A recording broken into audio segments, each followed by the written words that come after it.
What's going on, guys? I've got here a 2011 Kia Forte, and I'm using this car to point out to you the location of the 3 fuses and the 2 relays for the headlights. So both the low beam and the high beam. They're all gonna be behind this cover here, which we open by pushing in on the tab here, while we lift up and wiggle it around.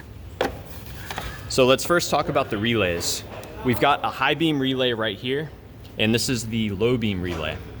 And what's really cool about these relays is you can actually swap them as a troubleshooting step. Now, onto the fuses. We've got one fuse here, 20 amp fuse. This provides power to your high beam relay.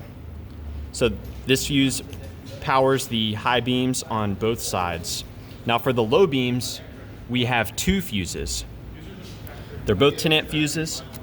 So this one right here, this is the low beam fuse for the driver's side, and this one is the low beam fuse for the passenger side.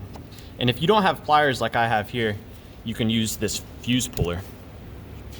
Now what's cool about the low beam fuses is they receive power when they are triggered by the low beam relay. So if this relay is working properly, you should be able to measure power at the exposed metal on these low beam fuses. Now another test we can do beyond swapping the relay is you can pull the relay out, and as you can see, they're stuck in there pretty good. And bridging these 2 terminals together will cause your high beams to come on. So you can see you've got the high beams on here just from making contact on those 2 pins.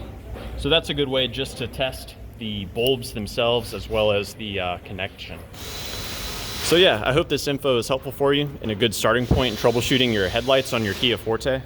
Please let me know if you have any questions or, more importantly, any advice about the headlights.